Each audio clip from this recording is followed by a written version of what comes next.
noches. Vamos a presenciar una charla sobre una investigación que hizo Evelyn Maynard. Ella es historiadora, investigadora y curadora, es chilena, pero trabaja y vive en Nueva York, sobre el trabajo y la obra de Émile Duyard. Ella tiene estudios curatoriales de la Parsons School of Design, teoría del diseño, ¿ya? Y esto es una investigación que lleva alrededor de 5 años, 4 o 5 años. 4 o 5, sí. 4 o 5 años sobre la vida de Émile Duyard. Yo algo conozco de la presentación, es una selección más o menos rigurosa de los temas, pero mezcla sobre todo los archivos de Émile Duyard que están en la Católica, los archivos de Harvard y un archivo de la oficina de Le Corbusier. Adelante, Evelyn. Muchas gracias, Felipe. Bueno, aquí hay por lo menos 4 personas que han sido fundamentales para esta investigación y, por supuesto, Felipe, que fuimos compañeros de curso desde que teníamos 4 años y fuimos a la Alianza Francesa.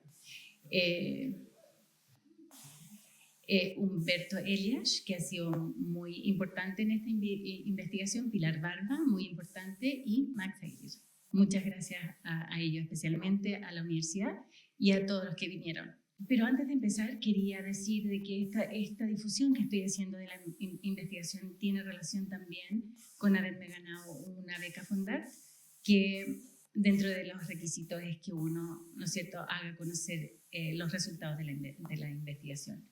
El título de esta charla está inspirado por el discurso de Émile Duyard al recibir el Premio Nacional de Arquitectura en 1977, en el cual él llama a Chile la tierra del océano y que da cuenta de la visión territorial y de gran escala de la mente de este arquitecto. Para comenzar, quiero referirme a un filósofo norteamericano, Timothy Morton, quien sobre la historia nos aclara lo siguiente: nunca escuchamos el viento en sí mismo, solo el viento cuando pasa por una puerta o por un bosque. Por otro lado, cuando se descubre la huella de un dinosaurio, no vemos el dinosaurio, solo vemos la huella en la roca. El viento y el animal ya se han retirado. En este sentido, la historia es el total de todas las evidencias mediante las cuales un objeto, ya sea este material o inmaterial, se inscribe en otros objetos. Me gusta la imagen de la huella cuyo objeto que la inscribe ya está ausente, tal como el viento o el dinosaurio. Émile Duyard ya no está entre nosotros, pero metafóricamente hablando, ¿cómo suena su viento o dónde están las huellas que inscribió en la roca? Esa es la tarea que quiso cumplir mi investigación.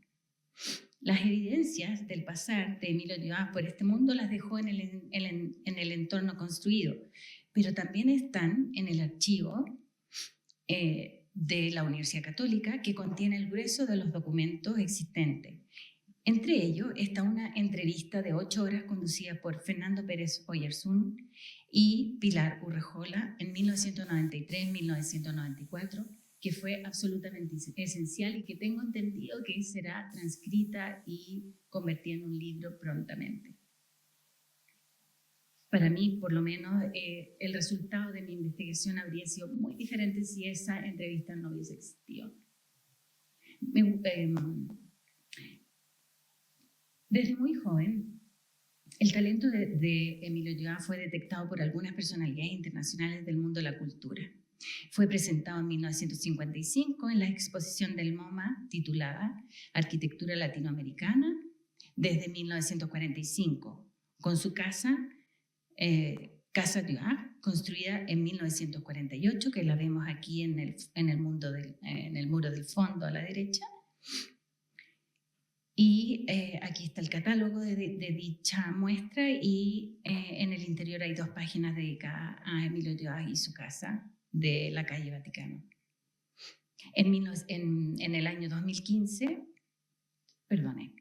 en 1961 fue incluido en una exposición de arte llamada 14 chilenos en el Museo de Arte Moderno de Río de Janeiro.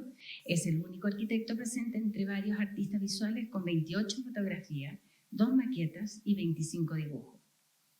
En el año 2015, MoMA incluye de nuevo a Dioa en la exposición Latinoamérica en Construcción 1955-1980 con su edificio para la sede de CEPAL. Además, su trabajo es incluido en artículos en revistas de arquitectura en Chile y Francia, y a comienzos de los años 40 es destacado en 3 revistas de los Estados Unidos, en Architectural Forum 1943 y en 2 ocasiones en Arts in Architecture en 1944. Esta presencia en estas revistas en Estados Unidos es bastante relevante porque en ese momento ocurría un momento muy especial con respecto a la arquitectura latinoamericana en Estados Unidos. Tenía una presencia. ¿Y esto por qué? Porque ocurría la guerra en Europa y Estados Unidos estaba dedicado, ¿no es cierto?, a la guerra, y la modernidad se construía en Latinoamérica. Emilio Dioa se forja su sentido de ser entre 3 identidades: la identidad vasco-francesa, la identidad francesa y la identidad chilena, donde comienza a estudiar arquitectura y donde practica su profesión. Estas 3 identidades terminan fundiéndose dentro de él, formando 2 polos de tensión, con los cuales define su arquitectura. Estos son su naturaleza cosmopolita y, por otro lado, su naturaleza regional. Estos extremos se traducen en su obra en grados diversos de combinación de modernismo y regionalismo. Emilio Dioa nace en Temuco en 1917. Esto es muy relevante, esto es lo que me produjo mucha curiosidad. ¿Cómo podía alguien que nació en Temuco en 1917 terminar en Harvard y luego trabajar con Le Corbusier? Fue un poco un motor esta información que descubrí al principio. Bueno, Emilio Dioa nace en Temuco en 1917, padres vasco-franceses que emigraron a la Araucanía alrededor de la Primera Guerra Mundial, en tiempos en que extranjeros provenientes de Europa obtenían facilidades para asentarse en esa remota región del país. Dioa vive sus primeros años en Cañete, donde su familia se destaca gracias al desarrollo de negocios exitosos en toda la región. Aquí el apellido Dioa está mal escrito, pero se refiere a la familia Dioa, porque tenía una presencia importante en la región en ese tiempo. Cuando Dioa cumple 2 años, la familia se muda a París para cumplir con el deseo todo vasco francés de la época de que los hijos se educaran en Francia. Dioa crece en París cuando era la gran capital de las artes y la ciudad más cosmopolita del momento, contada además con la impronta del urbanismo planeado y funcional del barón Haussmann, que la volvía en la ciudad más moderna y excitante de entonces. Dioa vivía en el centro de la ciudad y los veranos los pasaba en Ustaris, en el País Vasco francés. Mientras crecía, Dioa no demostró interés por la arquitectura, pero sí una fascinación especial por los aviones y los barcos.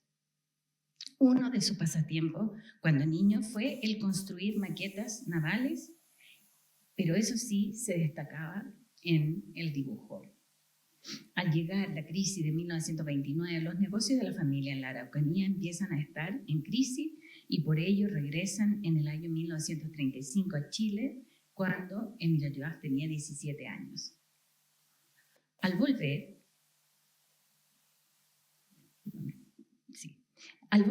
Dioa no tenía claro qué es lo que quería estudiar. Por sugerencia de un amigo de la familia, decide entrar a ingeniería en la Universidad de Chile. Pero, insatisfecho con esos estudios, se retira a los pocos meses. Pero, en el poco tiempo que pasó en la Universidad de Chile, había conocido unos jóvenes estudiantes de arquitectura que hablaban de urbanismo, tema en el que se interesó enormemente. Aquí yo voy a decir algo muy especulativo, pero justo en ese momento, alrededor de ese tiempo, era cuando Parragués ¿cómo se llama? Estaban en la universidad. Y yo especulo que a lo mejor por ahí pasó algo. Pero bueno, es así como decide estudiar arquitectura. Y Santiago era una ciudad cuyos alrededores crecían sin planificación y las condiciones de extrema pobreza en las cuales vivían más de 300.000 personas le causaron a Joab un gran impacto. También le impresionó ver el tipo de arquitectura inspirada por la arquitectura europea neoclásica del Santiago de entonces y que a Joab le causó un gran rechazo. Desconcertado, observa que los diseños no tienen real conexión con el lugar y dice: en Chile, durante mis estudios de arquitecto, me llamó la atención la falta de coherencia y de verdad de los edificios públicos o privados que imitaban los modelos de la arquitectura parisiense del siglo XIX, pero con fachadas falsas, estucadas e imitando piedras inexistentes. La estructura de ladrillo, con refuerzo de concreto armado, era cubierta con un maquillaje epidérmico. La falsedad de esa arquitectura imperante en Santiago saltaba a la vista y me producía un rechazo instintivo, reforzado por el hecho que yo había vivido en Francia. La arquitectura que era imitada en Chile estaba fuera de su contexto histórico y geográfico. Estudia arquitectura en la Universidad Católica entre 1936 y 1941, pero en sus tiempos libres recorrió el sur de Chile, ya sea a caballo en los alrededores de su casa familiar en Cañete o haciendo montañismo con sus amigos, especialmente con Mario Pérez de Arce, gran arquitecto chileno de su generación, costumbre que mantuvo a través de su vida, lo cual lo llevó a tener un conocimiento y aprecio profundo por la geografía, flora y fauna chilenas. Durante su estudio, Joab desarrolla una aversión profunda por la enseñanza de Bellas Artes clásicas de la arquitectura, lo cual lo lleva a tomar la decisión férrea de dedicarse solamente a la arquitectura moderna, cuando todavía estudiaba arquitectura.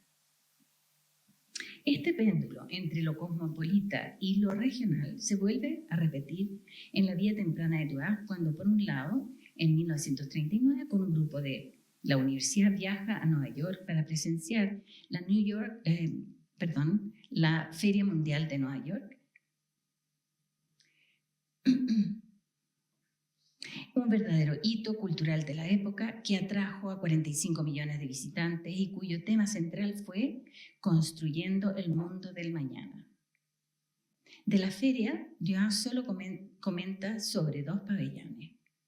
Por un lado, el pabellón de la General Motors, llamado Futurama, y diseñado por Norman Giddes, donde el público era conducido mediante una correa transportadora suspendida sobre una gran maqueta de una ciudad del futuro. De esta exhibición, Joab comenta: había un pabellón de la General Motors que me tocó mucho por lo diabólico, porque ahí se ve por primera vez el mundo actual. Por otro lado, resalta el pabellón de Alvar Aalto con su utilización de la madera que lo alejaba de los clásicos materiales de la modernidad, cemento, vidrio y acero, promulgados por Le Corbusier y Walter Gropius, los padres de la arquitectura canónica moderna. Este pabellón, perdonen.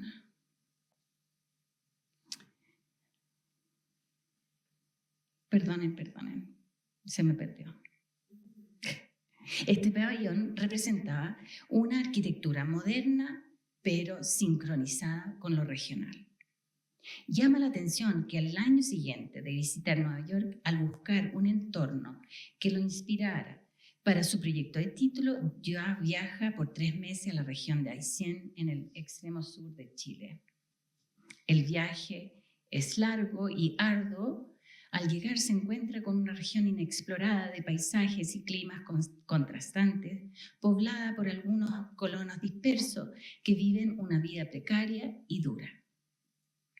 En esos días no había ruta por tierra, el viaje debe hacerse a caballo y en botes pequeños, improvisando según el viaje progresaba. Acá se muestran a continuación algunos dibujos basados en los paisajes de Aysén y específicamente la bahía de San Quintín.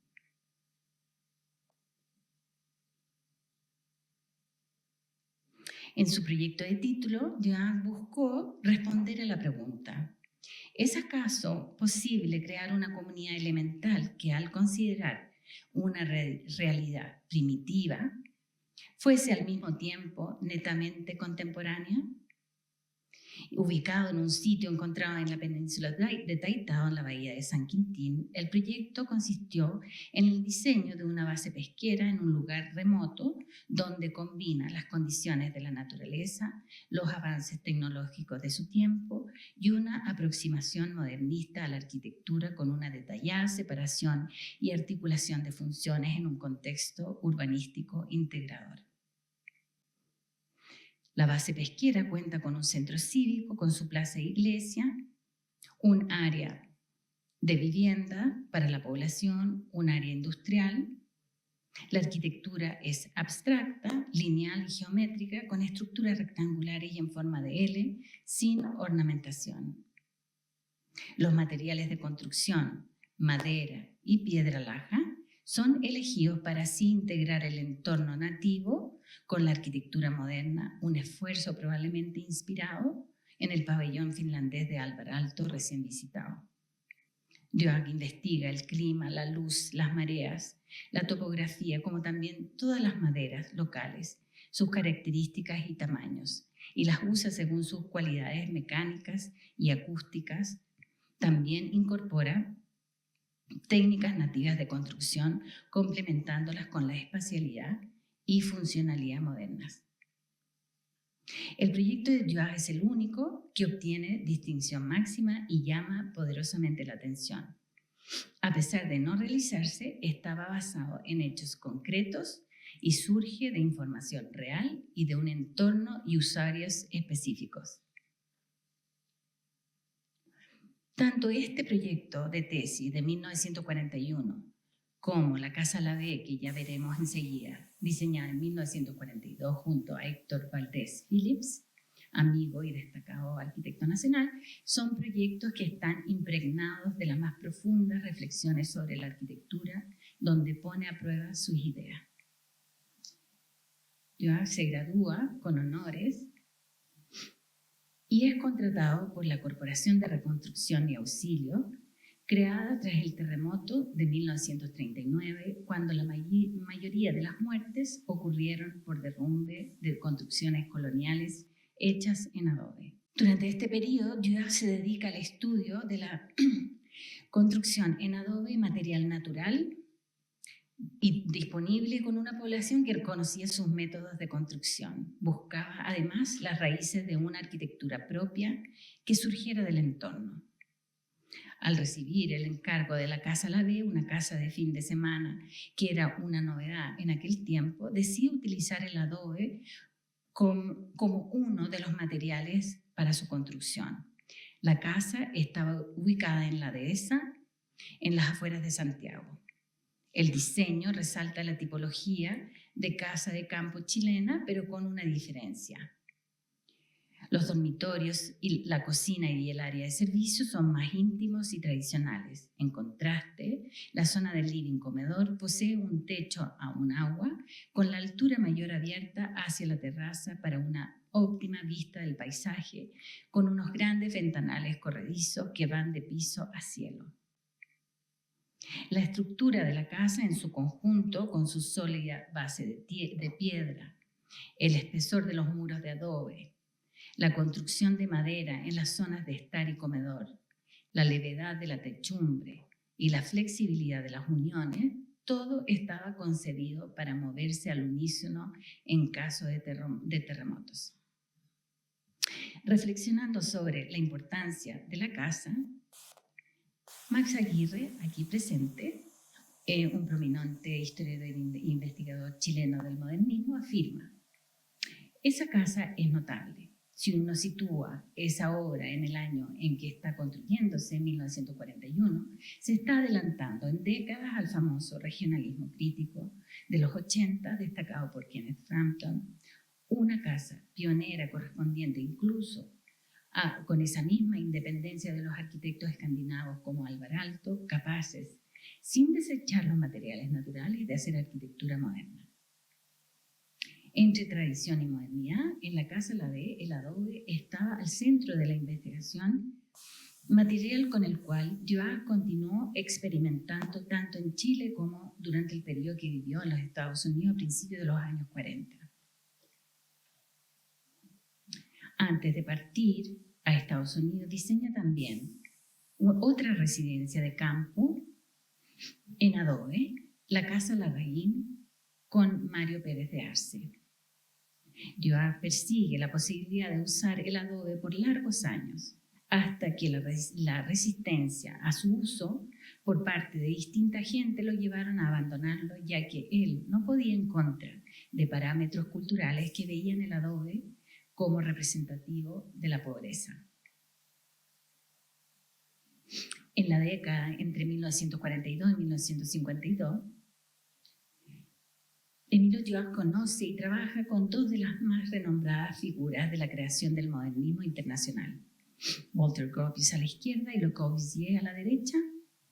Esta parte de la trayectoria de Emilio Dewar es única entre los arquitectos de esa generación en todo el mundo, en el sentido de que no se conoce otro caso igual. Le Corbusier y Walter Gropius eran considerados los más importantes personajes del modernismo temprano, el primero, es decir, Le Corbusier como creador y Gropius como filósofo, arquitecto y educador. Gracias a su proyecto de tesis, Dewar obtiene una beca para estudiar en la Graduate School of Design de Harvard, de ahora en adelante le llamaré GSD, entre 1941 y 1943. Emilio Dewar llega a los Estados Unidos en medio de la Segunda Guerra Mundial, donde eventos históricos estaban modificando a la sociedad de forma sin precedente. Los hombres se van a la guerra, las mujeres forman el grueso de la fuerza de trabajo, y la más grande inmigración interna de Estados Unidos ocurre hacia California. Entre 1930 y comienzos de 1940, la GSD se transforma en un centro del modernismo en los Estados Unidos y en el mundo. En 1937 se elige a Gropius como su director. Gropius había creado la Bauhaus en 1919 en Alemania, escuela en la cual se imparte un nuevo tipo de pedagogía para los diseñadores y arquitectos, diferente a lo que imperaba en el mundo en aquel tiempo, que era la enseñanza bellas artes clásicas. Como líder de la Bauhaus en Alemania, el atractivo de Gropius en Europa y en Estados Unidos era enorme. Al año de su incorporación a la GSD, la facultad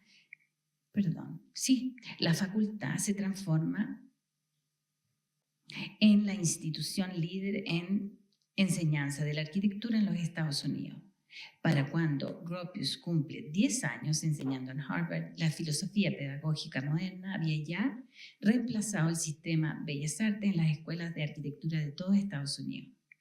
La lista de arquitectos, urbanistas, profesores y estudiantes de todo el mundo que pasan por la GSD es muy sobresaliente. Gropius desarrollaba relaciones cercanas con sus estudiantes, socializando con ellos durante los fines de semana, con frecuencia en su propia casa o en la casa de Marcel Breuer en Lincoln, Massachusetts. Dewar comienza su grado de magíster en arquitectura en plena Segunda Guerra Mundial y fue seleccionado para la clase magistral de Gropius. Participar en la clase magistral era un privilegio, un proceso cada vez más competitivo a medida que la escuela ganaba en prestigio. Fue elegido junto a un grupo de 7 estudiantes, todos más tarde arquitectos de renombre. Entre ellos, incluidos estaban E.M. Pei, chino, Philip Johnson, de Estados Unidos, Bruno Sevi, italiano, Eduardo Catalano, argentino, John Hartness y Robert Macmillan, de Estados Unidos, y Jorge Arango,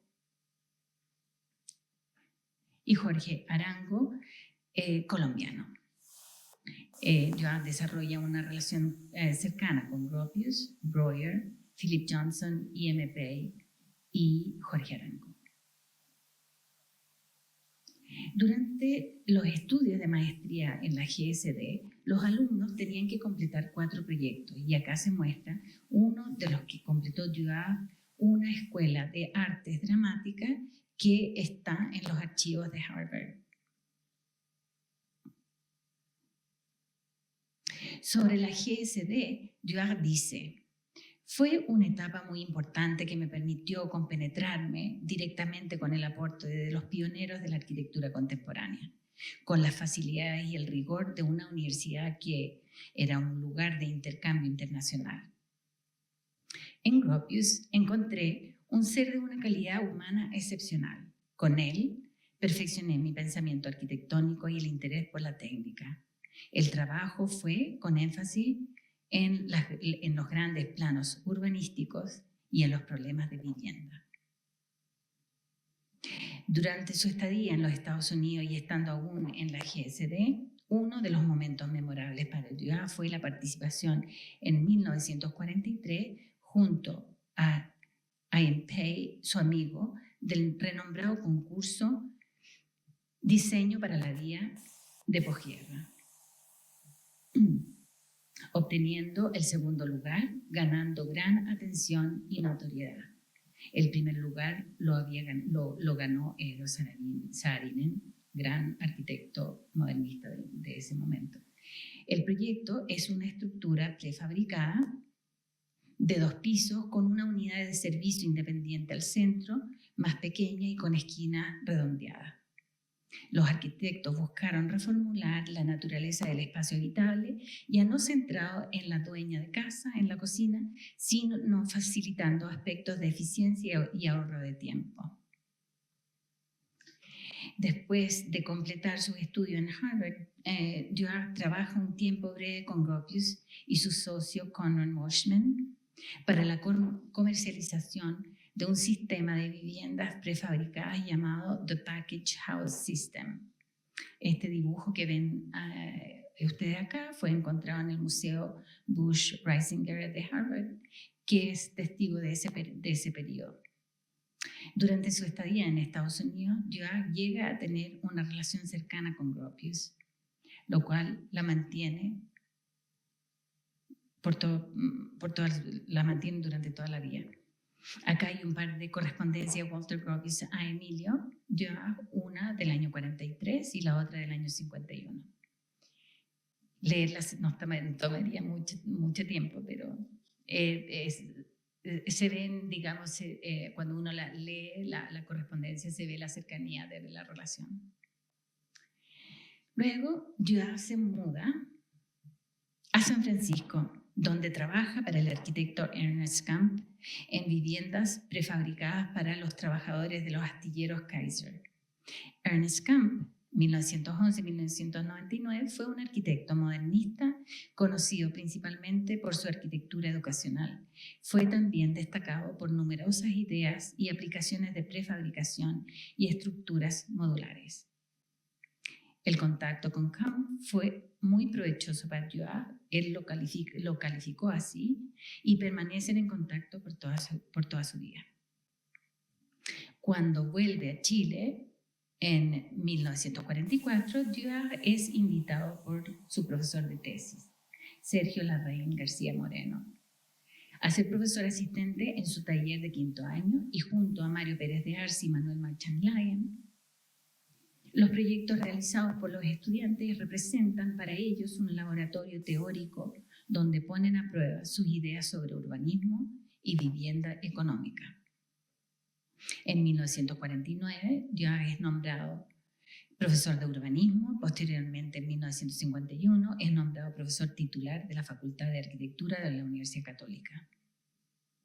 El alumnado de esa universidad, la Universidad Católica, y un grupo de profesores habían luchado durante más de una década en lograr cambios curriculares hacia la modernidad arquitectónica, lo que culminó en la reforma de educación de la arquitectura de 1952. En esta lucha, Joab tuvo una participación muy especial.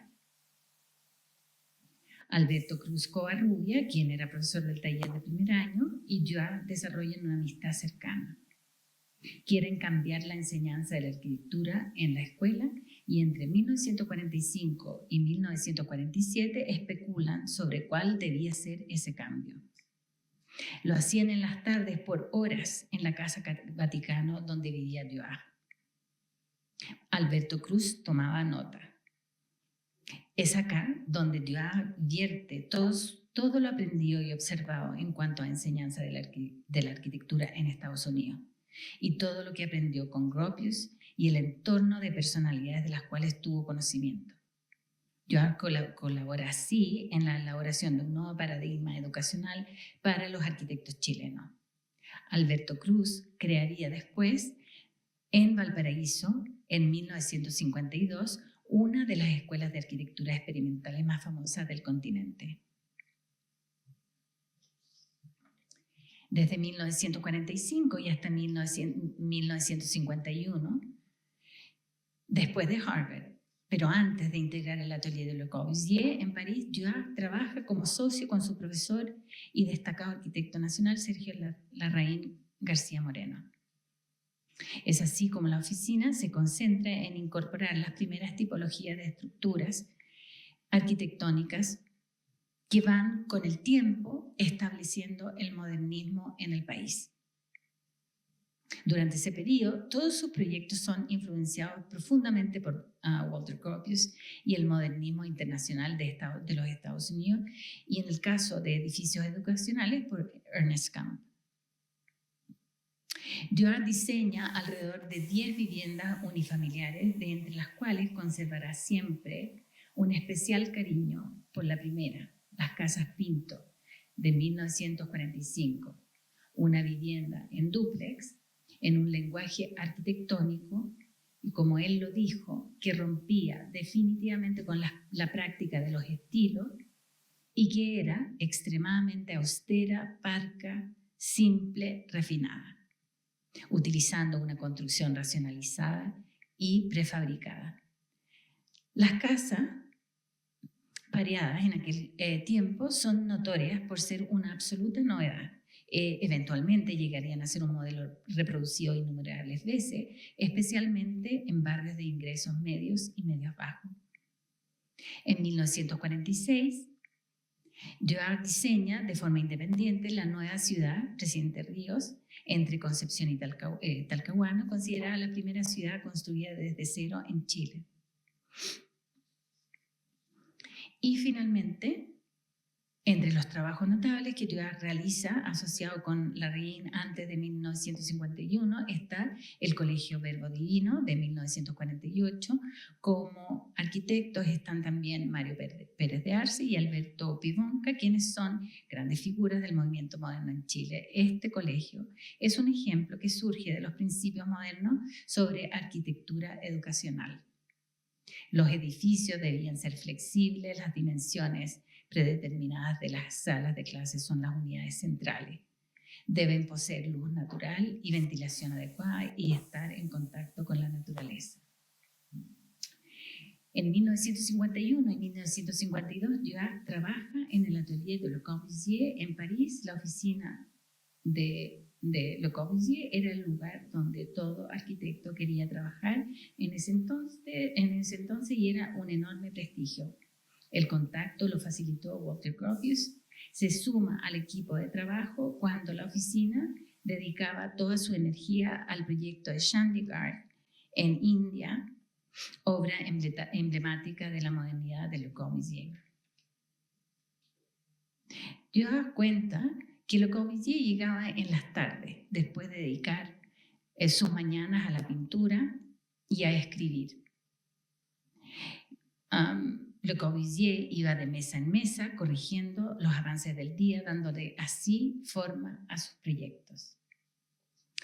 Como nota aparte, hubo 20 colaboradores latinoamericanos que pasaron por el estudio Le Corbusier.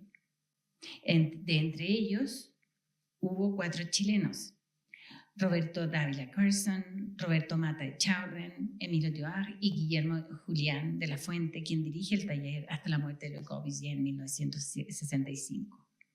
Entre los arquitectos con los cuales Dewar compartió en el atelier se encuentran André Wogensky, Fernand Gardien Ian Xenakis, y también estaban entonces André Maisonnier, Jacques Michel, Hermann Samper, Rogelio Salmona, Balkrishna Doshi, Kim Chung-hap y Yoshizaka Takamasa. Al principio, Dua trabajó en intervenciones generales para el Capitolio de Chandigarh, pero luego le dedica todo su tiempo a la residencia del señor Hussain en Ahmedabad, a unas 4 horas de Chandigarh. 3 esquemas que muestran la evolución de este proyecto se encuentran en la Fundación Le Corbusier y de los cuales Dua fue responsable. Esta residencia fue finalmente adquirida por el señor Jodan y de ahí su actual nombre. La vivienda se compone de un solo volumen cuadrado con un techo abierto tipo parasol. Posee una integración espacial interior-exterior compleja al modo de la arquitectura típica de la India, permitiendo a la vez estar al interior y al exterior. El aire fluye a través de la espacialidad interna. Aquí hay una carta de Le Corbusier dirigida a sus jóvenes amigos chilenos.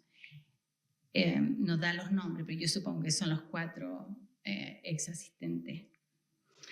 Está en posesión de la familia de Emilio Dua. Con Gropius, Dua reconoce haber aprendido más sobre urbanismo y avances técnicos. Sin embargo, la Villa Jodan y la manera como Le Corbusier estaba interpretando lo regional, entremezclándolo con la modernidad, parece haber sido la lección duradera que Dua obtiene de su experiencia con Le Corbusier. Sin embargo, y esto es muy importante, Dua nunca se dejó deslumbrar por sus maestros y siempre conservó un espíritu independiente, lo que lo llevó a concebir una interpretación del vocabulario modernista traduciéndolo al contexto regional de Chile, en lugar de ser un mero receptor e imitador de los cánones modernistas de su tiempo. Me gustaría detenerme un poco, aunque sea muy breve, en la Casa de la Calle Vaticano, que fue construida en Santiago en 1948, inicialmente destinada a ser la casa de la madre del arquitecto. Esta termina siendo la casa en que Dua, su esposa y 6 hijos vivirán durante 30 años. En esta casa fue que Dua con Alberto Cruz Covarrubia tiene sus largas conversaciones sobre la educación de arquitectura moderna.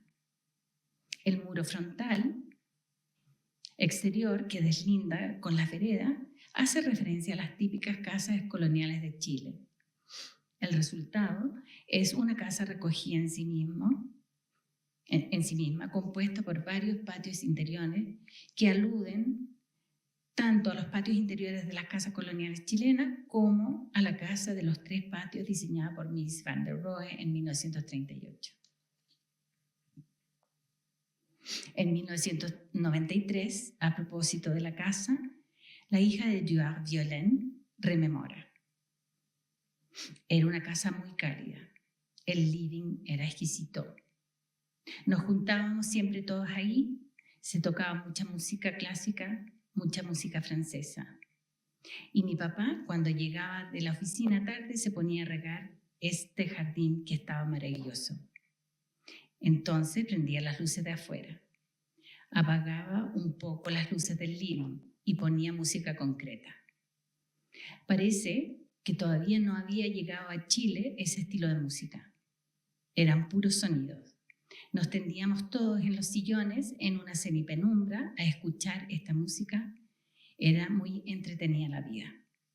A finales de los años 60, Dua se va progresivamente de Chile y se instala en París en 1970.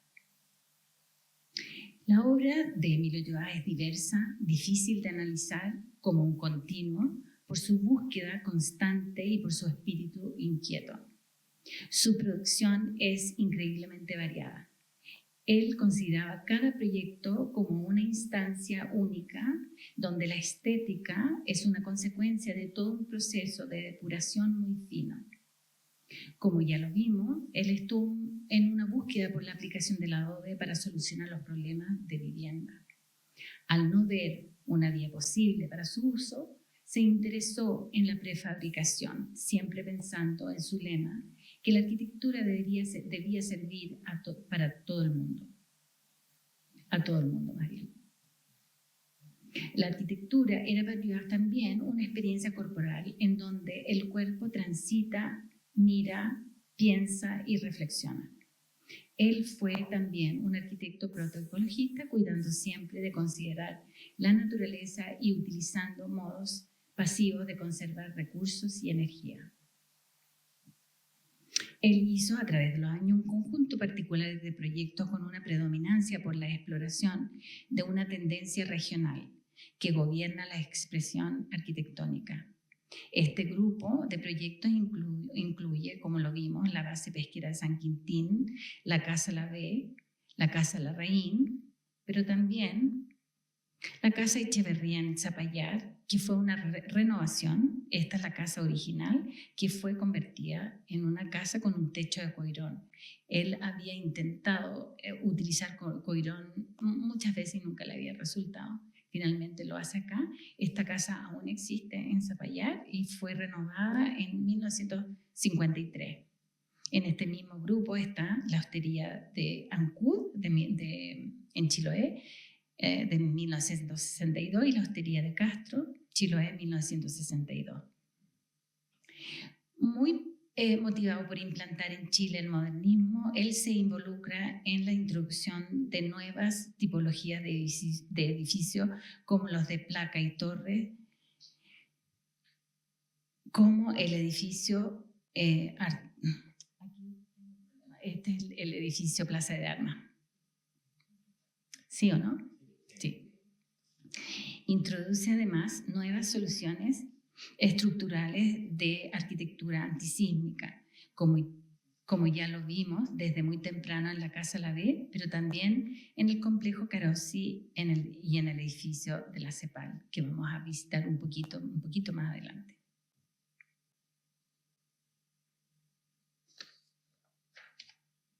Construyó innumerables casas, creo haber contado alrededor de 44. Y acá vemos la Casa Ziegler y la Casa de Negri. La arquitectura residencial era para él como un banco de pruebas, donde testeaba sus ideas. Es fundamental no dejar de lado el trabajo urbanístico de Dewar.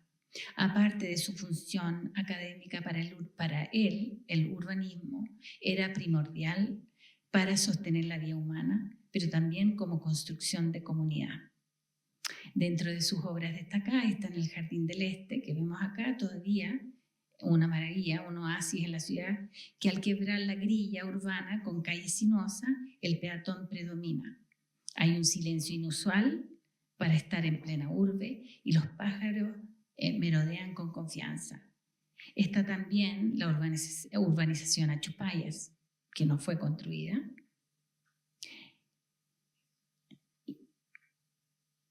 Y en su conjunto, la ciudad universitaria de Concepción es uno de los mayores hitos en la carrera de Dewar y representa uno de los trabajos más destacados y uno de los menos conocidos, tanto nacional como internacionalmente.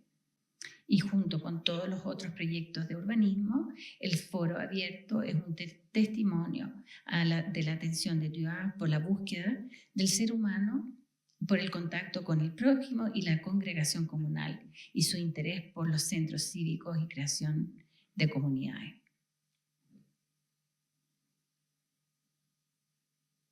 Aquí está un libro muy destacado de Cristian Berrío, que es una maravilla que lo haya hecho, porque aquí hizo un estudio profundo de esa obra de Dewar de 10 años.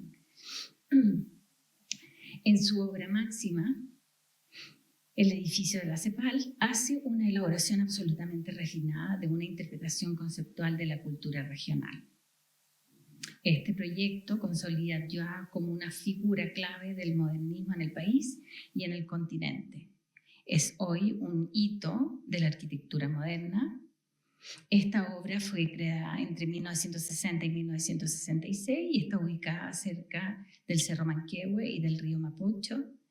Dua dice: en dicho proyecto resumí todo lo que había acumulado de amor por la geografía de Chile, el destino de América Latina y las enseñanzas de mis maestros. La estructura de la CEPAL está llena de referencias culturales, regionales y continentales. El edificio se compone de un anillo cuadrado flotante con un espacio interior que contiene 3 edificios independientes: el Caracol, el Núcleo y el Diamante. Este último no fue construido por falta de presupuesto. Edificios que, según el mismo Dua, evocan las masas montañosas latinoamericanas. El muro exterior del edificio Caracol, donde se celebran las reuniones de la Asamblea, está inscrito con 48 símbolos en bajo relieve, tomados de la iconografía de las Américas, desde las épocas prehispánicas hasta la actualidad de los años 60.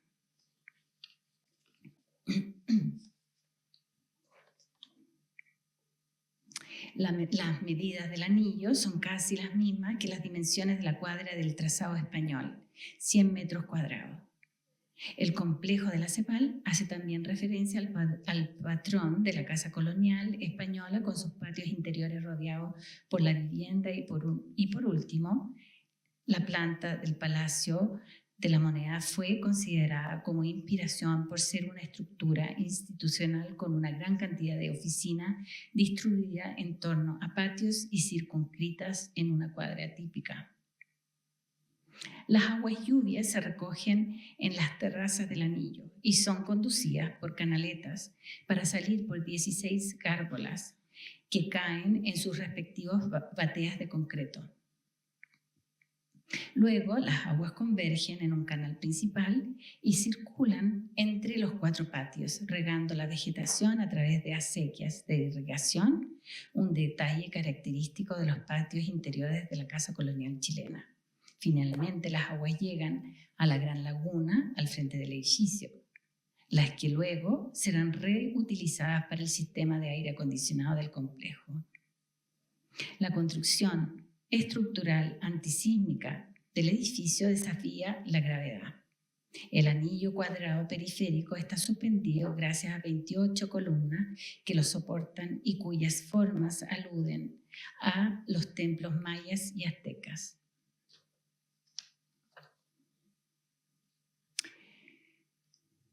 Después de haber terminado el edificio de la CEPAL, Dua declara su firme rechazo a que se considere este proyecto como puramente corbusiano. Y dice: yo estoy un poco aburrido con la cuestión de Europa, los centros y la periferia. En el edificio de las Naciones Unidas había época precolombina tan presente como Corbu y demás. Chile también, y está el Chile colonial también. Pero aquí en Chile la gente siempre suele referirse a los arquitectos de la historia moderna o de los países europeos o de la influencia americana. Sí, por supuesto, pero ¿por qué dejar a un lado las cosas propias de aquí, del continente? Es curioso, debería ser un orgullo. Es una especie de complejo y mientras no se resuelve este conflicto no habrá arquitectura chilena propia. Como uno de los principios unificadores de la práctica de Dua, él estaba comprometido en la elaboración de un lenguaje moderno chileno, regional y local, tomando en cuenta el rol iconográfico de la arquitectura en apoyar que la sociedad genere un mayor sentido de identidad regional a través del entorno construido.